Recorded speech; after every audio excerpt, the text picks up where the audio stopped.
Hi, everybody. We're excited to be here today to speak with you about women's sports and sponsorship. I'll jump right in and introduce our great panelists. I'm Dan Mannix. I'm the Senior Advisor to CSM, former CEO of and founder of Lead Dog Marketing Group. Excited to have this discussion today. Let me first introduce Lisa Parfit, who started her career working in women's professional sports at the Ladies European Tour, spent many years as a managing director, leading Engine and Synergy, and now is the co-founder of an organization called The Space Between Sports. So Lisa, welcome. Thank you very much, Dan.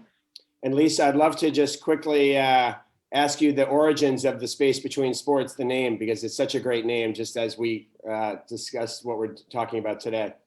Oh yeah, sure. So when we were creating the agency, it was as important to us about the work that we do and the clients we work for, but the culture and the values of the agency as well. So we were really inspired by an amazing man called Viktor Frankl, who's an Australian neurologist, psychologist, and he was a survivor of the Holocaust. And he's written an amazing book, which I think has sold millions and millions worldwide, called Man's Search for the Meaning. And he talks about at the point of stimulus, you have a space between where you get the opportunity to make a decision, and from that decision is your growth and your health and happiness. And we were just massively inspired by that.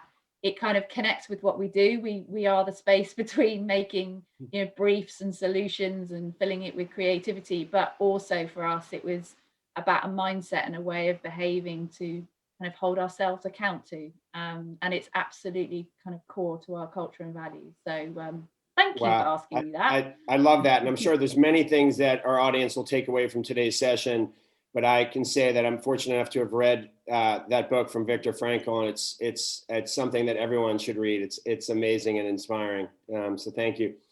So Nicholas Reed, we're excited to have you join as the managing director of the Vitality program at Vitality, and Nick, 18 years at one company. I can only imagine the evolution and the growth and the different things that you've seen over the years. So excited for you to share the kind of journey you've had at Vitality and the great impact that you've had on women's sports and sponsorship. Many thanks, Dan. Delighted to be here. And without doing a plug, I will say, because I've been a supporter and fan of women's sports for many years. I'm dating myself, but I worked on the launch of the WNBA in 1997. I will say, and we'll get into, it's inspiring to see what Vitality is doing to support women's sports overall, because that's not something that can be said for necessarily every big brand that's in sports overall. So kudos to you, and we'll look forward to jumping into that. And last but definitely not least, Katie Simmons, who is the Chief Operating Officer of the Sega, the Sport Integrity Global Alliance, which stands for, I want to ask you what it stands for in a second, because it's also inspiring.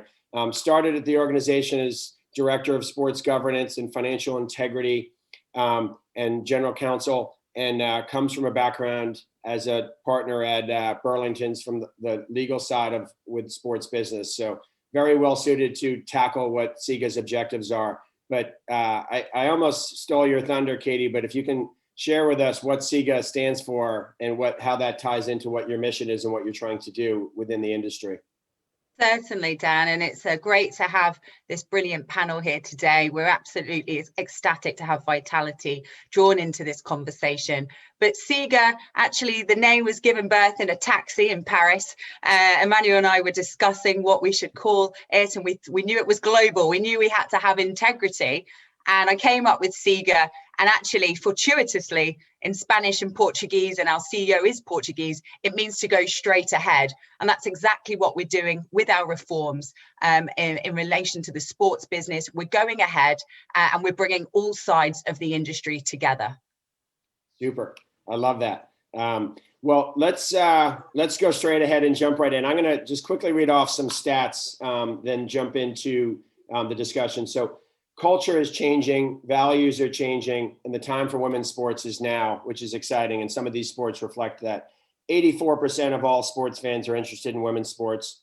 I think the other 16% need to wake up to the excitement of it, but that's just me.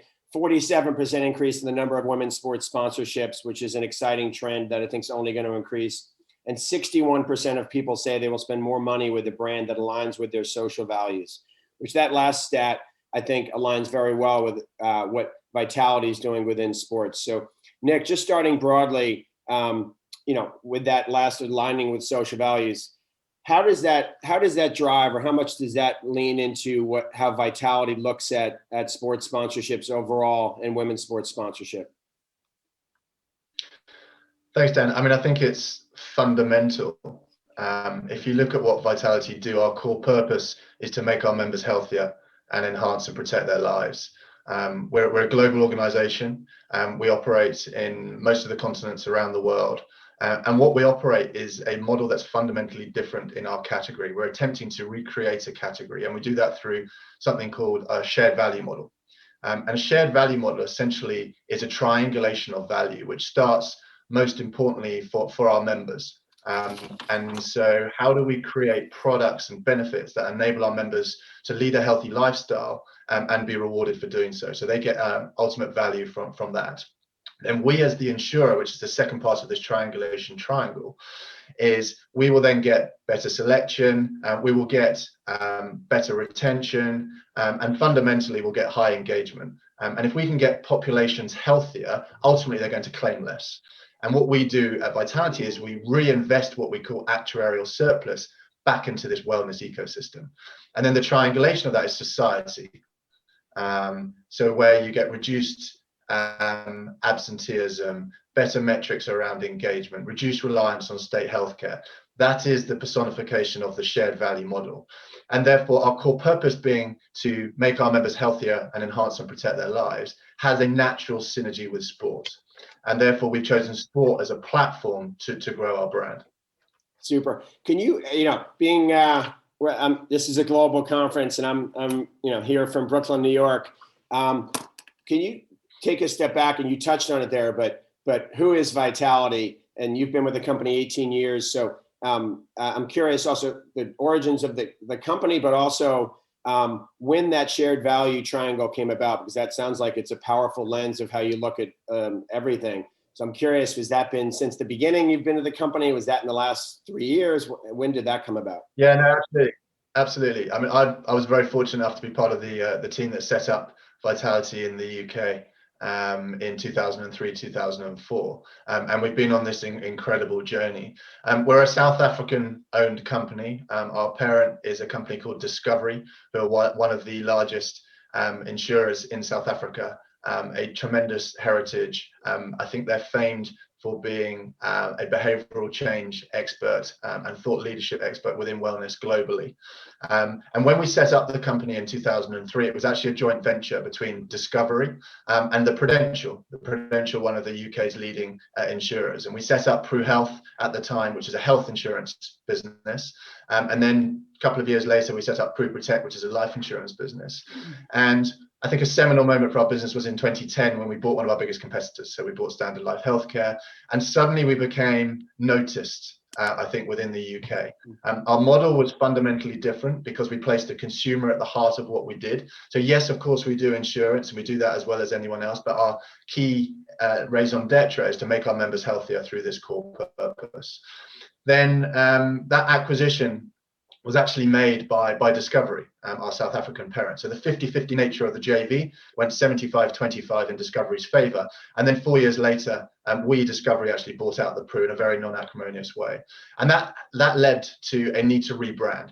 And we rebranded to Vitality. Vitality already existed within our branding hierarchy in the UK because we had our Vitality Wellness Program, which is a behavioral change program to make our members healthier at the base of what we did.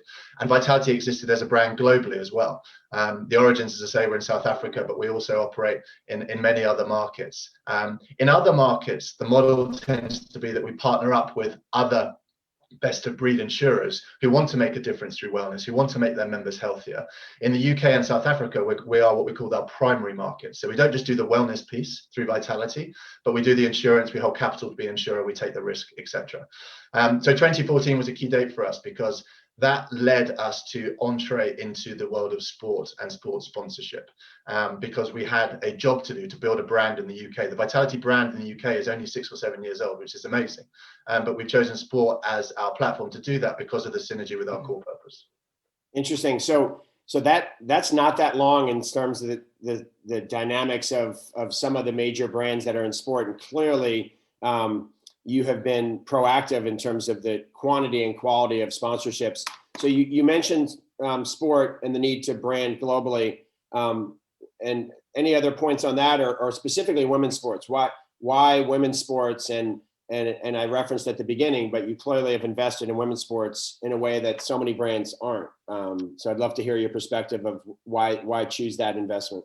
Absolutely. I think when we entered this world of sports sponsorship, one thing that was very obvious immediately was just this underrepresentation of women in sport. I mean, this was 7 or 8 years ago, and the world has changed dramatically, and everyone on this panel has been instrumental in that metamorphosis on that journey. But it was very much an afterthought. It was an AOB. It was linked to the men's rights.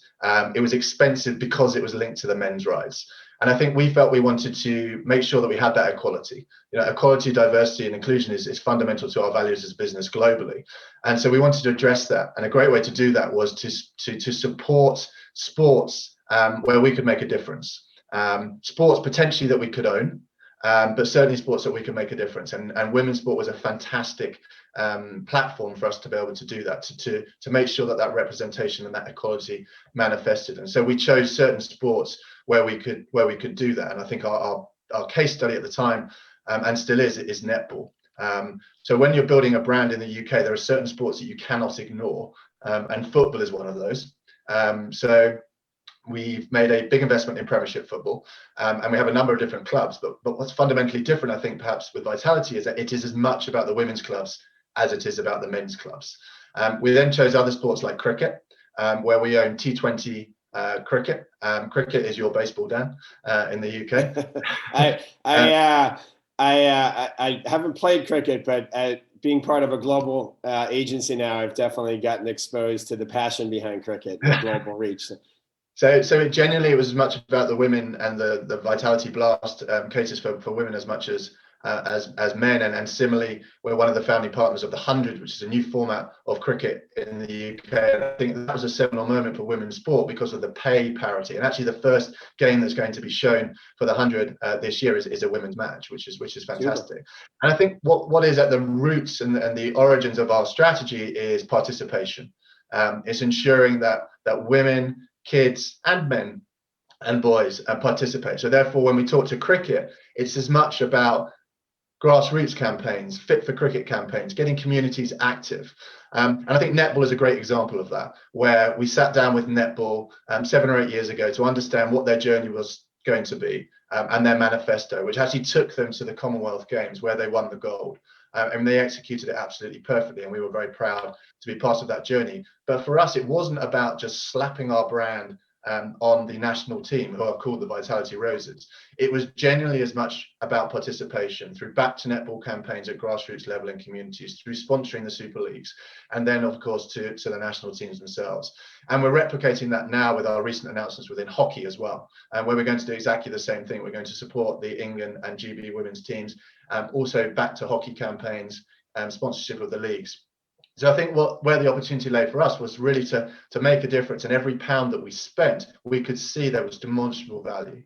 Super. Well, you touched on participation, and Lisa, I'd love to get your take on, I know Vitality has gotten involved with women in sport, and that's very much about activity and physical participation in sports. Being in women's sports for a number of years and selling it to brands, getting involved, would love to get your perspective on Vitality's role with the women in sport and what's happening overall with that. Yeah, well, I think, the thing about Vitality is that Vitality is actually one of few brands, 7, 8 years ago that really, as Nick said, because they put the consumer at the heart of what they do, and that participation and wellness is as much about women as it is men. It was very much baked into their strategy. And so you know, there was a natural connection with women's sport. And I think, in fairness, and, you know, I wasn't there 7 years ago, but I think in fairness, a vision and could see the future that women's sport over time was going to pay off. And, you know, it absolutely has. And what's exciting, I think, now is that, and now working alongside Nick and the team, is the passion and energy that's going into, is going even more into women's sport and women's participation, because what we've seen, there's always been a gap between the number of men and women that are active and participate in sport and activity. But that last year was hugely compounded by COVID, specifically for women.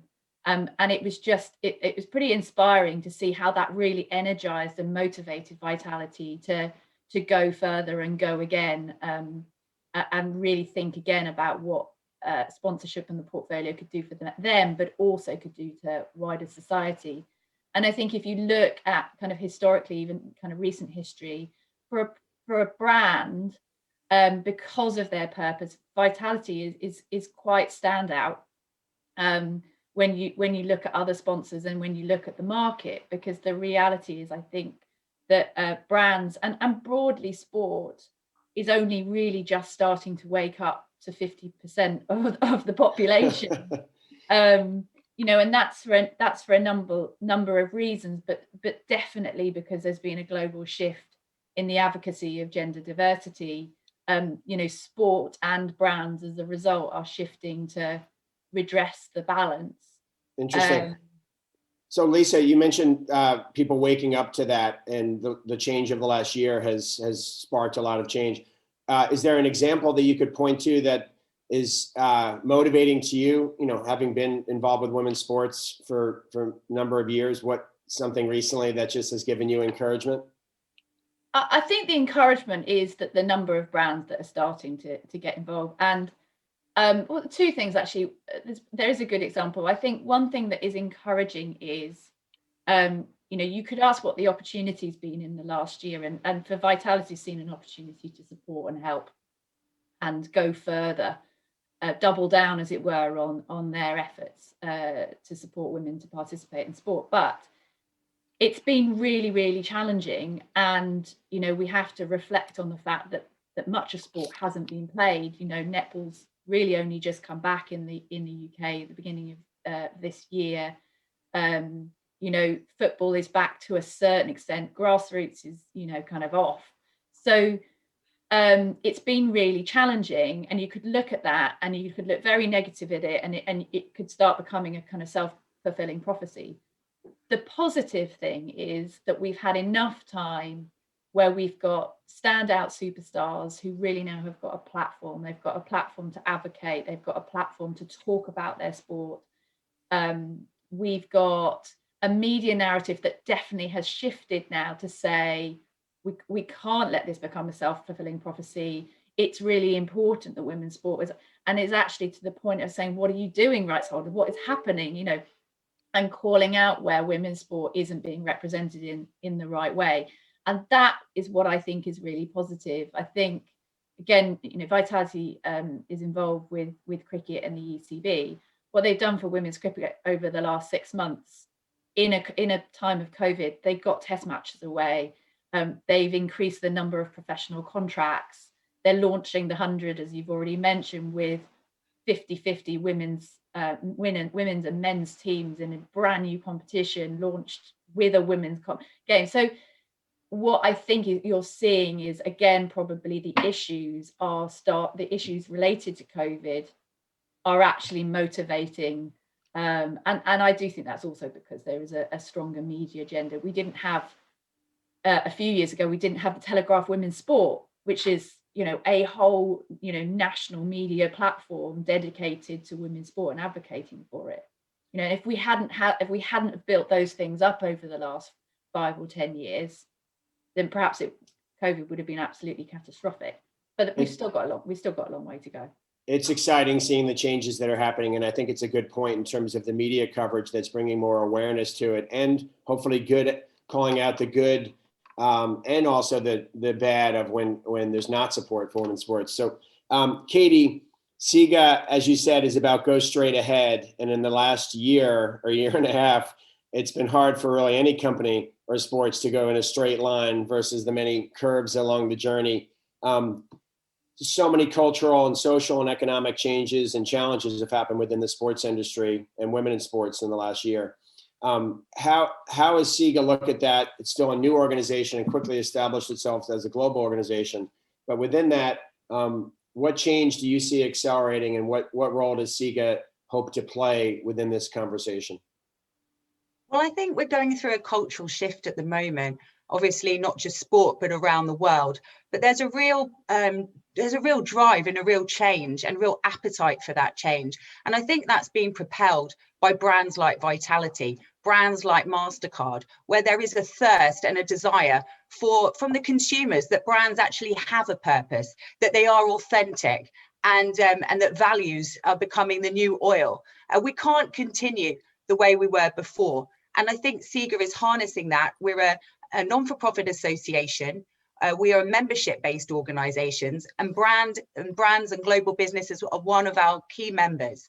And we need to encourage more brands to join and take the lead on this matter, and as well as sport. And I think the meeting of brands and sports and government and Sega pushing really will create more appetite for change. And just look at this Web Summit. I've been absolutely blown away with just the high caliber of speakers we've managed to get from FIFA, from World Rugby, and also we've got thousands of delegates around the world. So this shows that the time is now for women's sport and also women's leadership in sport. And that's what Sega is really driving at. It's not just women on the field of play, but we need women at the leading table of governing bodies too. And that's what we're driving. Absolutely. And the players and athletes as well.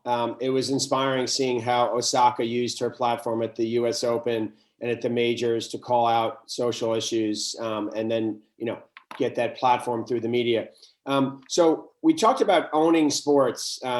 Nick, I'm curious, huge investment in women's sports, which can talk about so many brands that look at it and have the reasons why they don't get involved with women's sports. How are you looking to measure that in terms of, you've mentioned the participation and I love Vitality's model with the rewards and incentives for people to live a healthier lifestyle. As you get into sports sponsorships, what's the lens then of success that you look at as to if it's achieving your objectives overall as an organization? I think like any organization, particularly as an insurer, metrics are fundamental.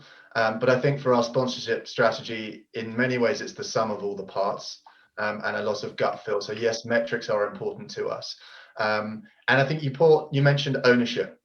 Ownership is critical to us. We don't want to be an also ran brand in a sport or an event that we're involved in. So if you look at netball, for example, we have that end-to-end ownership, but we also sponsored the Netball World Cup, which took place in Liverpool at the end of 2019, I think it was. It seems like years and years ago. But if you look at the metrics that have come off the back of that, not just through our own statisticians, but also through the likes of YouGov, you can see the difference that's been made. I think it was 160,000 women were more likely to return to the courts. Over 5 million mothers would recommend to their kids to start taking up netball. And these are metrics that are fundamentally important to us. And I keep on talking about making a difference, but it is a fundamental part of what we do around participation. Another area of sport that we've entered into, which Lisa has guided us through, is actually around sponsorship of the Women's FA Cup as well. So the Vitality Women's FA Cup, and you can look at some of the incredible stats already there. I think in 2019 in the cup final, there were 2.2 million people that watched it on TV. Wembley was half full. Well, our ambition is to double those metrics. We want to fill Wembley. We want to make sure that we've got the support which exists in abundance from the broadcasters to make sure that we have as many eyeballs on that as possible. So yes, I think we can get hooked on number of eyeballs and the traditional metrics which we will look at, but I think fundamentally it's working in terms of participation at grassroots level. We looked at our brand awareness from a prompted and unprompted perspective, and as I say, I think it's really the sum of all the parts. I think if you ask any brand why they invest above the line, they will say, well, it's to acquire new members, and that is important to us, but it's not the be all and end all. I mean, that's ultimately icing on the cake to use these sponsorships and these rights to do that. But ultimately, it's about that participation, which again comes back to our core purpose. What are we trying to do with Vitality? We're trying to get our membership more active. We're trying to get them healthier. We're trying to get them more physically active. And therefore, using sport as a platform and a voice to do that is just a natural thing for us to do. And I think the brands and the companies that are going to win through these periods are those that have social purposes. And so we're very proud to have that social purpose and that shared value intent. Can you touch on the Women in Sport partnership? Because I think that speaks to social purpose and also a mix of portfolio that quite often sometimes you see brands do the big sponsorships, the known entities, but not necessarily on the grassroots level as well, which seems it's core to the culture and values of Vitality. Would love for you to touch on that. And then Lisa, I have a follow-up question to that as well. I think there are some amazing organizations in the UK and globally that do this, and we could have partnered with many. But yes, we chose Women in Sport to be a platform again for us. I mean, their purpose is for every woman and girl in the UK to have that opportunity to experience the transformational rewards that sport brings. And that just chimed so well with us. And it's so consistent with our strategy and our approach with Women in Sport. So we're right at the beginning of that partnership. But I mean, Lisa can talk to it as well because she's very, very close to that. But it just seemed that from a values perspective, there was that synergy with our core purpose. Lisa, anything to add to that? And I'm curious, I want to talk to you about the scale and reach of women's sports compared to men's and decisions, but anything on the Women in Sport? Yes, I think you're right. You often do see a really nice, big, shiny portfolio of sponsorships, and then what appears to be kind of CSR initiatives that run across the bottom, and that is the absolute opposite to what Women in Sport is about. It was a partnership that we felt where Vitality and women's sport coming together would be in a powerful position to share foundational knowledge and insight of women, lifestyles, barriers to activity, as well as what we know from our members and from our clinical teams about specific to women and those barriers, and that we could do something really powerful together. So over the next few years, we are going to be focusing very closely at different life stages in women, understanding those life stages and what the barriers are to being active, and then using that insight and information to start to build toolkits for both our members and also our corporate members as well. And I think that's really powerful, because I think that's, it's really taking action. It's really core to the Vitality purpose. We're really sharing value with our members.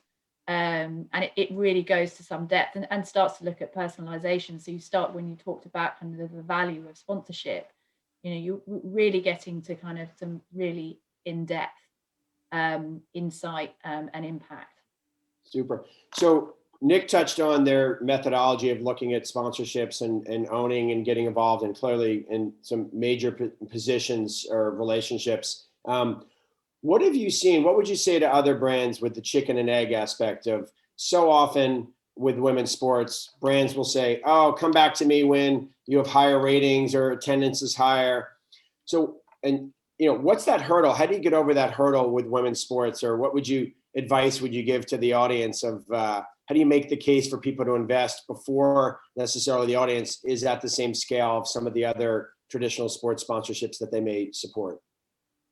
Well, I think it's a mindset change. I think we have to be very careful that we aren't evaluating women's sport in exactly the same way that we've always evaluated men's sport, or perhaps more mainstream sport. I think that's a watch out in all walks of life when we come to evaluate opportunities, that we don't necessarily compare apples with apples. I think the reality is a lot of men's sport is commercially far more advanced and has got bigger audiences, Like that's absolutely fair.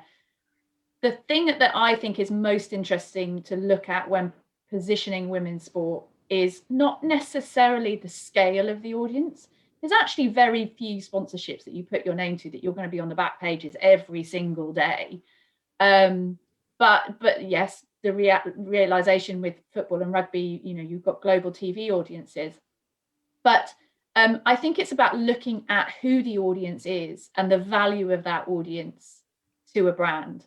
And certainly what we're seeing, and Vitality have had the benefit from this again with Netball World Cup, is in addition to the participation metrics, the consideration metrics were through the roof in terms of the consideration for Vitality as a brand. And I think you need to look actually more carefully at not the size of the audience, because if I'm honest with you, with most sponsorship, there's a huge amount of wastage with the size of that audience. It's who the audience is and what are their attitudes. What are they looking for? What are the attitudes that you're looking to try and tap into and shift? And I think with a women's sport audience, which by the way, I think again is often wrongly assumed that that's a female audience. It isn't. It's 50-50 male and female audience. So that's one thing to just get rid of, I think, at the beginning of any evaluation. But actually, they are looking to brands for purpose. They are looking for brands with authenticity. They're looking for brands that support what they support. And actually, this does lean into a women's audience in particular. Women like brands that support what they do. They support the causes that they support. So I think it's taking a much more careful look at who the audience is rather than reach. The reality is you can buy reach and you can buy targeted reach with media, and Sure. The opportunity that women's sport brings with it is really, really strong narratives to be able to tell. We recently with netball, middle of COVID, we've got nobody in stadiums. What are we doing for our netball family who's such a valuable audience to us? And it was a really, really small idea. It was about, we want to really highlight the agents of change in netball, the people that have allowed our professional netball players to be on that court when they came back from COVID, their first game. Really simple, that we asked all of the players, who's your agent of change? Who was the person that supported you? Didn't know why we were asking. And we put the name on their dress. And when they came to get their dress, they had this. And socially, it went berserk. The players loved it. The netball family loved it. They totally bought into that. The mums and dads that drive the kids to netball and support their participation journey. It's a small idea. It barely costs any money, and it was huge, and the sentiment was massive. So those are the opportunities, if you can find them and see the value with I think a really, really important audience. Absolutely. Well, clearly sports fans are passionate audiences, and sport just is such an integral part of culture. Katie, this whole discussion related to women's sport and sponsorship, and I'll go back to what Nick said. I love the shared values triangle. What is the role Sega plays in this with all the cultural change going on? What do you hope to achieve related to Sega? And then I want to talk to you about the standards that you hope to implement across sport globally, both men's and women's sports. Yeah, we're in the business of change making and bringing about and instigating that cultural change. And it all comes across really on one fundamental thing, which is clean sport free from corruption. And how can we have clean sport if there's allowed to be inequalities or discrimination within the game? And we're putting all the pressure points, the brands, or, we're drawing them together. But ultimately, we need to hold the sports organizations accountable, because the brands are investing a huge amount of money, and it's in their interest to make sure that their investments are clean. And to be honest, Dan, at the moment, the brands don't always know what they're investing in when they put their name and put their sponsorship money into the sports, and they're actually fueling the industry. So we've got our Sega Universal Standards, and what we're doing is they've got four standards. One on good governance in sport, on how the companies and organizations are run, the financial integrity standards, which is the money flows, sports betting integrity, which is going to be a huge issue in America with the repeal of PASPA, and in Brazil, that's happening as well. And then last but not least, youth development and child protection. And actually, all of those standards, they're very complex, but what they're bringing about is an anti-corruption. And, we've come up with our own, synthesis of those standards, and it's called the Sega Sport Integrity Goals. And there's 5 goals, and let's see if I can remember them, but it's the acronym: G for good governance, O is outstanding ethical behavior, A is for accountability, L is for legality, and S is scrutiny. And those goals are really underpin the whole of the universal standards. And that's what Sega is bringing to the industry. And now we've developed our independent rating system, which is best in class, and there's nothing else like it out there. At the moment, sports organizations are looking themselves in the mirror and filling in a self-assessment to say they're well governed. Sega is bringing that independent oversight, and we have we put it out, wearing my legal hat, we put it out for an international public tender, and we appointed the British Standards Institution. Other industries have this third-party oversight, whether you go into an aeroplane, whether you go into a lift, and sport hasn't had that. And that's the unique perspective Sega is bringing. We're almost effectively going to become the insurance policy for those brands that are investing in the industry. And we've got 10 sports organizations that we're working with to go through that, and they're our pioneers. And obviously we need more, and the Web Summit is an example of where we're asking brands and sports organizations to go through our rating system and support us. And what would be a real triumph, I think, would be if we brought in 1 or 2 women's leagues to go through that rating system. I have a sneaky suspicion that those leagues are probably better run than the men's. And I think it would be great to actually showcase. They can learn from those experiences because the men's leagues have been going on for longer, but they can showcase the best practice. And wouldn't it be great is once we publish the rating system, that new brands say, hey, these women's sports are really well governed. They've got gender equity on the board. This aligns with our brand, and it's a turning point, and it creates more commercial opportunities. So it is a complex area, and I hope I've explained it quite sort of briefly and comprehensively in that short period of time. Absolutely. And I tend to agree with you. I've had a majority of female business partners over the last 2 decades, and in terms of the management and well-run programs.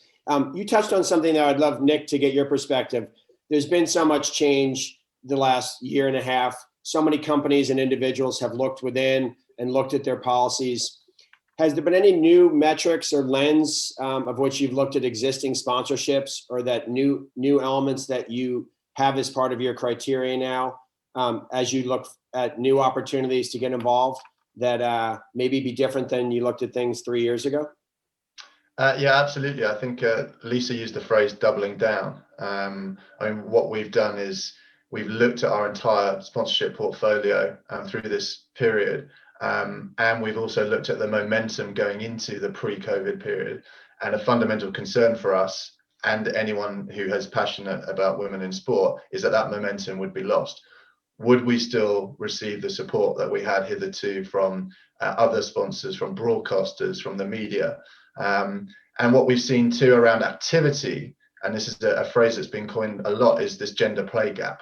And we've seen the role of the woman in the household during this COVID period has therefore compromised activity levels. And we've seen that the percentage of adults that do activity, I think it's 30 minutes for 5 days a week, is at 30% for women. It's significantly higher for men. If we also look at that behavioral change and the degrade in the amount of physical activity from women versus men during this COVID period, 40% of women have reduced the amount of physical activity during that period. And again, that figure for men is significantly less. So that in itself is a concern. And we do actually address that through the Vitality program anyway, through what we call our active rewards framework. And we've managed to address that within our Vitality population, in that our activity levels of our members are actually pretty much back to pre-COVID levels, which is great. And in terms of new opportunities that you mentioned, Dan, absolutely. We've announced several new partnerships within Premiership Football with women's clubs, which is very exciting. I mentioned hockey, and that's a recent a recent announcement for us. And again, we want to replicate the success we've had with other sports, particularly netball, around ensuring that from a participation grassroots foundational level, as well as the leagues and the national teams, that we get that behavioural change and we can improve those metrics. We talked about women in sport as well. That's a new partnership for us. We talked about the FA Cup. And what we've also done, I think, during this period is to lean on our ambassadors. We have some amazing female ambassadors on the programme. I talked about the evolution of Vitality over the last decade. But after the 2012 Olympics, we looked at inspirational characters within the sports arena who we could associate our brand with. And Jess Ennis Hill now, she over-indexed by a country mile in terms of an inspiration. So she's one of the ambassadors that we have in our program. And then in terms of other women, we've more or less aligned them to the sports that we're in. So Tracy Neville on netball, Heather Knight, who's the women's tests captain and one day as well. We've just brought on Alex Scott as well, who's a former footballer, now a media superstar, and she's associated with our FA Cup.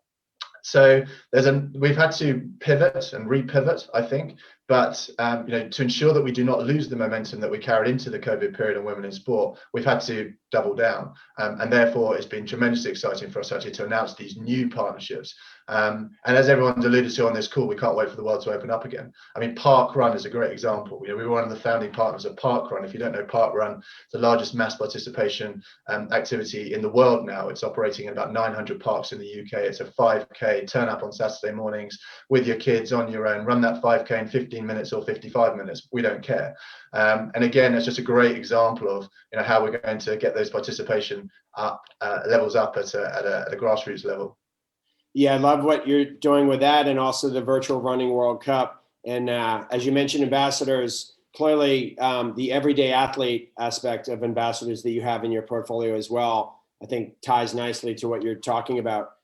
So Vitality is clearly walking the walk, and that's just in the stats. That's not me blowing smoke. Katie, in terms of the standards, what about the companies or brands that aren't walking the walk?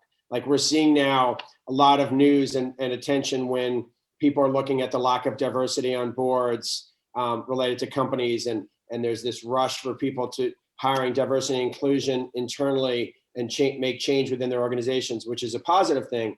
But do you envision a day when Sega is putting out a list of brands or properties that aren't meeting the standards, and then really can be also a list of like, if the lens for brands to say, hey, you know what, we're not going to support this sport because they're not achieving these universal standards for the industry. What is Sega's role within that? And what do you think the opportunity is within that? Yeah, I think there's huge opportunity.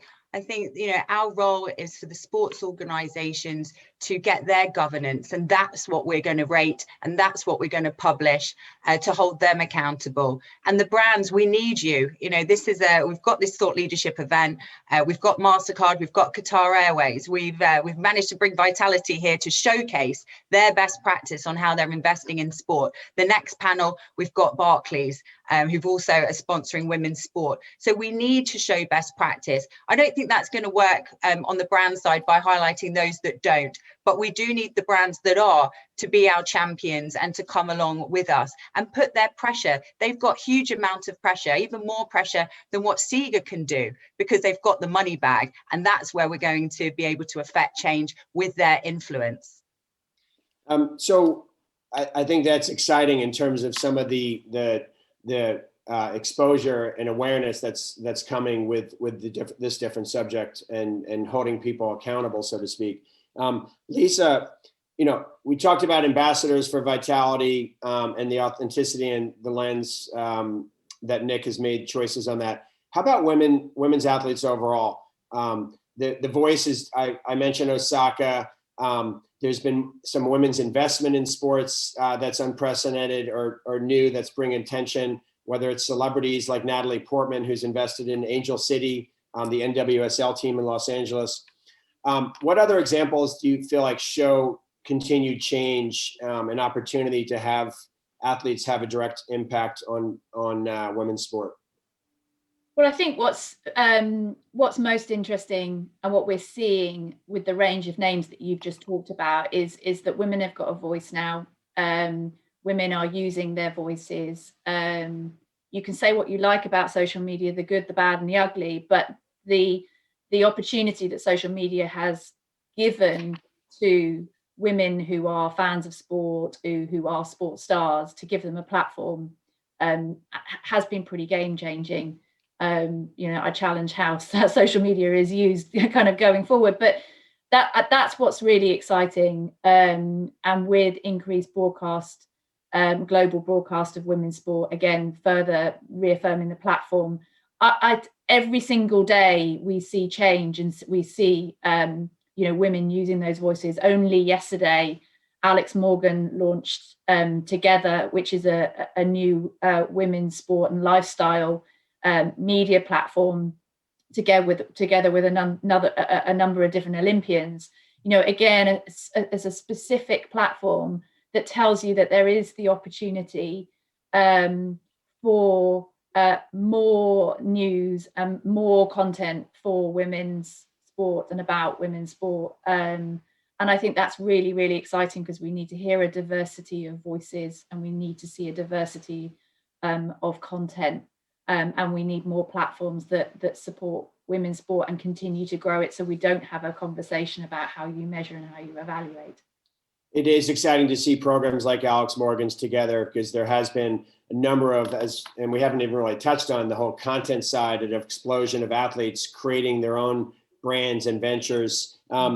Speaking on that subject overall, and Nick, clearly you've gotten involved early with things, taking big positions, which I have to say, from working with a lot of brands, takes guts. Many brands don't take that leap.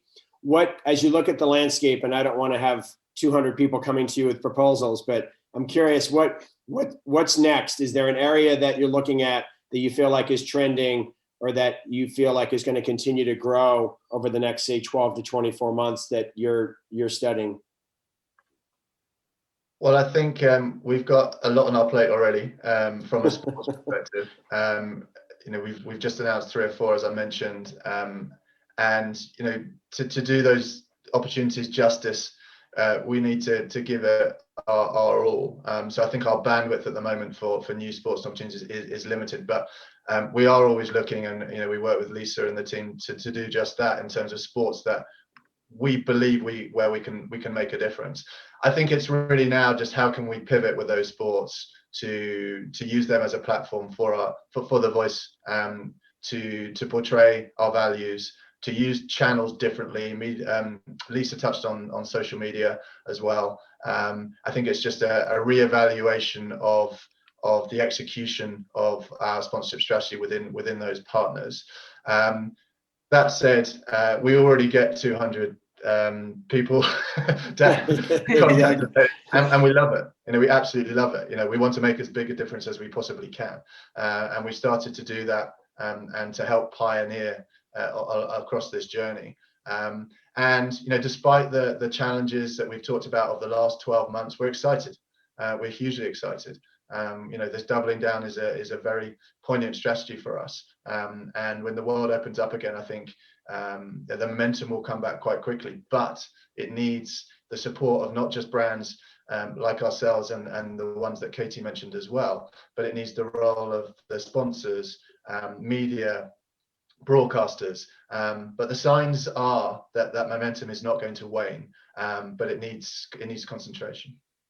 That is exciting when you start to seeing some of the attendance come back, whether it's the Australian Open. I think we're all looking forward to that. Katie, as we kind of wrap up here, what related to Sega and the audience, what related to women's sports, and we mentioned gambling and new things that are happening, both will create opportunities and challenges from a governance standpoint. Is there one big trend that you think that you're looking at over the next 6 months that where Sega is going to be focusing most of its attention, and if there's anything related to that specifically with women's sports? Yeah, I think in relation to what we're focusing on, it's going to be female leadership at the role of governing bodies and on board level. We need to, in fact, we've done a study, and actually for international federations, it's actually decreased the number of female representations in the board than increased. So we must address that, and we do that through our global female mentorship program. And that's all about women looking at ourselves and giving women who are younger than us or in a position that are looking for a step up, a help in that direction. I think we've got to start with ourselves. We do need men, we need male champions, we need you, Dan, we need Nick, but we really do need other women who are helpful to each other to push that forward and change the needle. So that's where I'm focusing my attention on. But then we've also got a standing committee on race, gender, diversity and inclusion, and that's chaired by Brian Lewis and Jerice Colon. And they're reviewing all of our standards and putting them in place, making sure that we've got, for example, a sports organization that is got the pockets and depth and influence of FIFA, has unconscious bias training, and that's a gold standard. So we will bring accountability that way, because there's so much that needs to be done for diversity and inclusion, not just on women, race, gender, all different types of inclusion and diversity issues. And that's where we're really focusing on in the next 12 months. That's fantastic. I think the mentoring program you mentioned, creating the access and opportunity for new people to get involved with the industry and to make impact change is exciting and needed. Lisa, what are you most excited about in terms of like the upcoming horizon? Having worked in women's sports and from different perspectives with different sports properties and leagues, what are you most encouraged about right now? I'm actually going to pick up on Katie said, because I'm excited about that, because I do think, when you talk about women's sport, there's so many different areas to develop and focus on. And we've talked a lot about sponsorship, but I do think seeing more women working in sport is absolutely fundamental and important, and leading sports. Again, Vitality have been involved in a lot of sports where they've had female CEOs who have taken, the sports sky high. So I'm excited about that, because I think it's really truly on the agenda, and I'm on the board of Women in Football, and we are absolutely aligned with Sega in terms of making sure that we overcome the discrimination that there is within the football industry, and making sure that the football industry is a place for all women and to have amazing careers from on the field, to the boardroom. So I'm excited about that. I'm also excited for next year. So I think whilst there's been some really difficult decisions to be made, and I think on the whole made for the right reasons, next year is a bumper year for international women's sport. We've got a Women's Euros hosted here in the UK. We've got a Rugby World Cup in New Zealand, which has just been announced that it's going to be moved, but I think is really exciting for women's rugby. And we've got an ICC Women's Cricket World Cup as well. So next year is really, really exciting, and some of that is on UK shores as well. So I'm excited about that, and I'm really genuinely excited about the purpose and that we have working with Vitality on getting more women active, because that's important, and that is important to society and global society broadly as well.